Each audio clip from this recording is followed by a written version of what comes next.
Setelah insiden ritual suami istri kemarin malam itu aku dan Pak Daren sama-sama saling kikuk. Alhasil di meja makan pagi ini hanya terdengar dentingan alat makan dan helaan nafas kami berdua. Kimi masih tertidur pulas di kamarnya. Entah mengapa hari ini dia tidur sangat lama seakan sengaja membiarkan aku hanya makan berdua dengan bapaknya ini. Saya pergi ke kantor dulu. Pamitnya sembari berdiri dari duduknya. Aku menatap penampilan formalnya yang memakai kemeja navy dipadu dengan celana panjang hitam. Namun mataku tidak sengaja menatap dasinya yang tidak rapi dan acak adut. Refleks aku langsung berdiri dan mencekal lengannya. Pak Daren menatapku kebingungan. Aku pun segera menarik lengannya untuk menghadapku agar aku lebih mudah membenarkan dasinya. Tinggiku yang berbeda jauh dengan tingginya mengharuskan aku untuk berjinjit saat merapikan dasinya itu. Pak Daren masih terdiam dan meneliti wajahku dari atas. Sedang aku fokus membuat simpul baru di dasinya agar rapi. Harum parfum maskulinnya seketika menyerbu hidungku. Melihat aku yang terkadang terhuyung karena tidak mudah mengatur keseimbangan tubuhku saat berjinjit, telapak tangan besarnya itu pun memegang erat pinggangku menjagaku agar tidak terjatuh. Setelah menahan nafas dan degupan jantung yang bertalu akhirnya dasi itu sudah terpasang dengan sempurna. Aku pun berhenti berjinjit dan bergerak menjauh dari badan tegapnya. Menyadari aku yang menjauh, Pak Daren segera mengalungkan legannya di pinggangku dengan erat. Matanya menelisik wajahku dengan lembut. Wajahnya merunduk hendak mencium dahiku. Tapi gerakan itu terhenti saat mendengar interupsi suara adekku yang menyebalkan. Maaf. Seru kaget Riris adekku yang tiba-tiba datang ke rumah. Di sebelahnya ada mamaku yang membawa tote bag, entah apa isinya itu. Pak Daren segera melepas dekapannya pada pinggangku. Dirinya menggaruk kepalanya yang tidak gatal sebagai pelarian salah tingkahnya. Aku pun sama salah tingkahnya dan perilaku diriku tidak jauh beda. Dengan Pak Daren, sama-sama menggaruk kepala yang tidak gatal. Oh udah baikan, kelihatan sih dari rambut kalian yang basah awak kakak. Goda Riris dengan jahil. Aku melotot tajam padanya. Sialan kenapa hair dryer itu harus rusak di saat genting seperti ini. Sudah pasti setelah ini Riris akan menggodaku habis-habisan.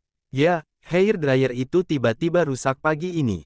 Alhasil rambutku sedikit basah, begitu pula dengan Pak Daren. Tapi jeli juga mata adek laknatku itu. Padahal rambut Pak Daren kalau dari jauh tidak terlalu kelihatan basah. Karena memang rambut cepaknya tidak terlalu tebal.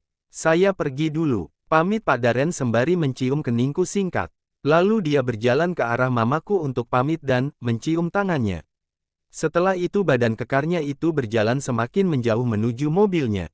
Juga, aku pun menghampiri mama dan mencium tangannya. Mama bawa apa? Tanyaku sembari mencoba mengintip tote bag mama. Oh ini ada ayam panggang. Sekarang kan ulang tahun, kamu. Tadi mama bagi-bagi makanan ke tetangga sebagai bentuk syukuran biar kamu semakin diberkahi umurnya dan dipermudah semua urusannya. Aku terenyuh, mataku tiba-tiba basah. Badanku bergerak memeluk tubuh renta mamaku itu. Terima kasih ma, terima kasih buat semuanya. Ujarku sembari mengeratkan pelukanku pada mama. Lebay banget, cibir adikku yang anti-romantik. Aku melepas pelukanku pada mama dengan mengusap kasar air mataku. Suasana haru tadi pun seketika. Sirna, emang adek laknat, jadi sudah baikan sama suamimu? Tanya mama sembari mengupas jeruk di sebelahku. Aku pun mengangguk sembari menguncir rambut Kimi yang sudah kumandikan barusan. Mata Kimi anteng menonton kartun favoritnya. Siapa lagi kalau bukan duo botak Upin dan Ipin. Setelah menguncir rambutnya aku pun mengambil mangkuk berisi sarapan Kimi yang terlambat itu. Saat sibuk menyuapi Kimi makan, mamaku pun menguncir rambutku yang berantakan karena sudah kering. Dia menyisir rambutku lembut dan telaten. Seketika tanganku terhenti menyuapkan makanan itu ke mulut Kimi. Hatiku terenyuh mendapati perlakuan mama yang tidak berubah sama sekali meskipun aku sudah menjadi ibu. Ternyata memang benar, setelah jadi ibu aku juga masih butuh ibu, untuk istirahat sejenak jadi seorang ibu dan merasakan rasanya jadi anak lagi. Mamam, ujar Kimi cadel khas bocah masih berumur 1 tahun setengah. Aku tersadar dan menyuapi mulut Kimi lagi.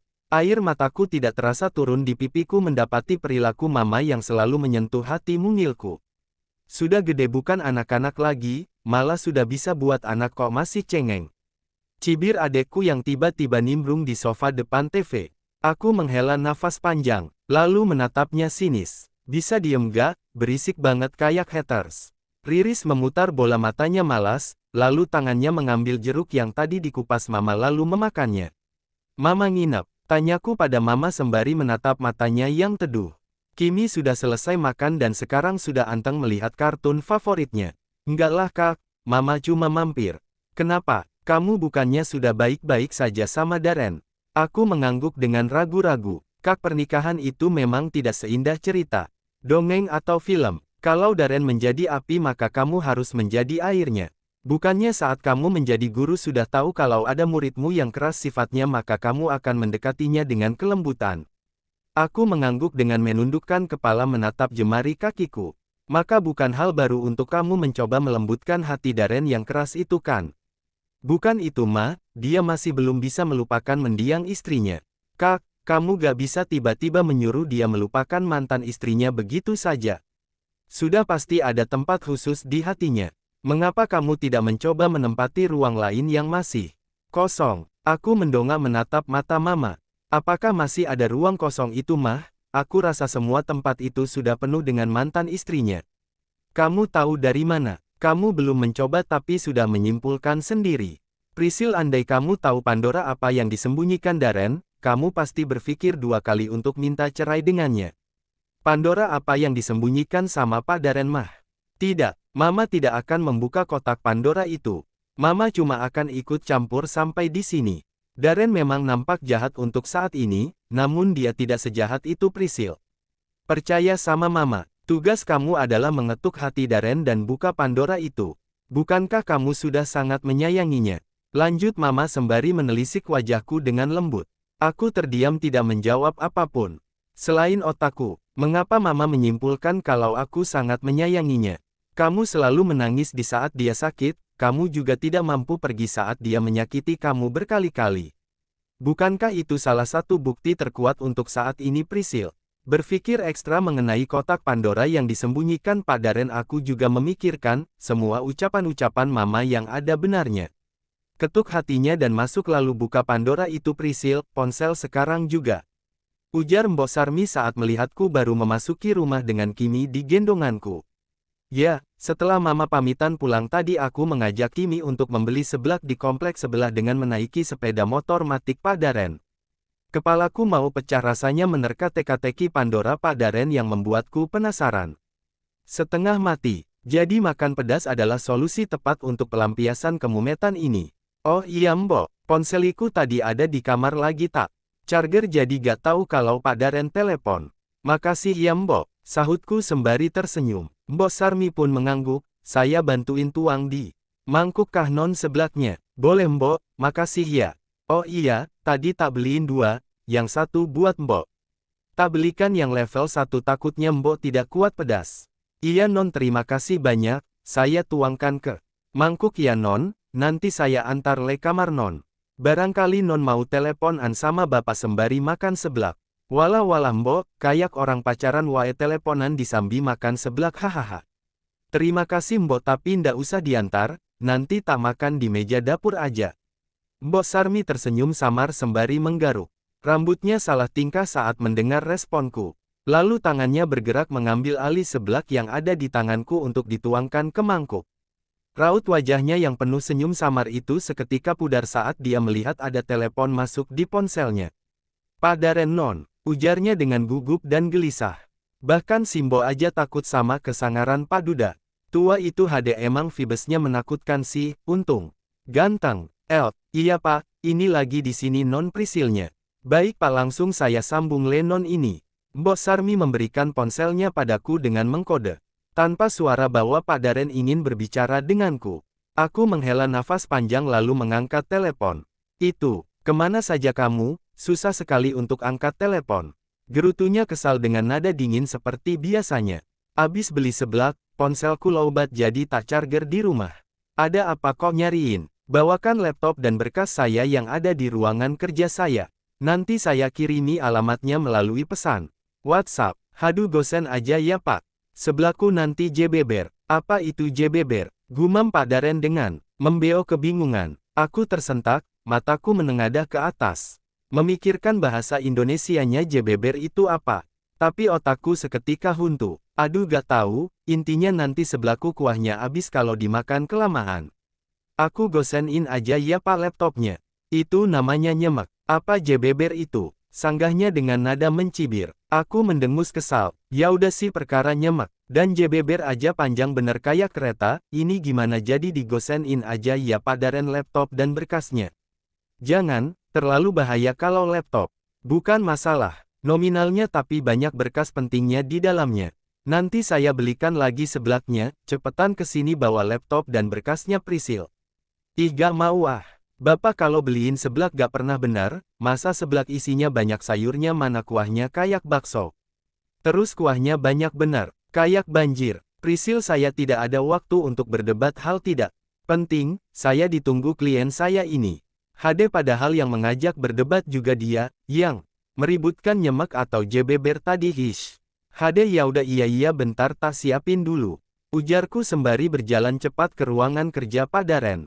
Kimi yang ada di gendonganku itu pun bergerak resah ingin turun. Akhirnya kuturunkan badan genbulnya di ruangan tengah tempat dia biasanya bermain dengan mainannya. Non tinggal aja dulu, hiar Kimi sama saya. Ujar Mbok Sarmi sembari duduk di sebelah Kimi yang sedang bermain. Aku pun mengangguk lalu mengucapkan terima kasih padanya. Karena terlalu tergesa-gesa mengambil laptop dan berkas, sampai aku tidak sadar masih membawa ponsel Mbok Sarmi di tanganku. Di saat lagi gupuh-gupuhnya si Daren ini kenapa? Telepon lagi sih. Langsung kuangkat teleponnya melalui ponsel Mbok Sarmi itu. Sudah berangkat kamu? Sabar pak ini loh mau ambil ponselku dulu di kamar. Laptop dan berkasnya sudah aman di tas pundak saya. Kamu bawa motor ke sininya. Ya iyalah, kalau naik mobil ya baru sampai sana. Sejaman, takutnya macet di jalan. Pak Daren menghela nafas berat, sudah pasti ada perang batin di hatinya sekarang. Entah mengapa dia selalu melarangku memakai sepeda motor selain di sekitaran kompleks tanpa dibonceng sama dia. Ya udah hati-hati di jalan, ujarnya dengan nada pelan. Nan pasrah. HD padahal istrinya ini mantan racing, apa yang perlu dikhawatirkan coba. P-info balap racing. Sesampainya di kantornya aku pun langsung menuju resepsionis. Karena terlalu terburu-buru sampai aku tidak sadar masuk gedung kantor itu masih memakai helm bugoku. Prisil. Panggil Pak Daren sembari berlari lecil menghampiriku yang berdiri di depan meja resepsionis. Nih, ucapku sembari memberikan tas di pundakku, yang berisi laptop dan berkasnya. Setelah tas itu diterima aku pun berbalik hendak kembali ke rumah. Namun Pak Daren mencekal lenganku sehingga aku urung membalikkan badan. Saya sudah berjanji membelikan kamu seblak, tetap di sini. Gak usah, udah sana cepat ditemuin kliennya.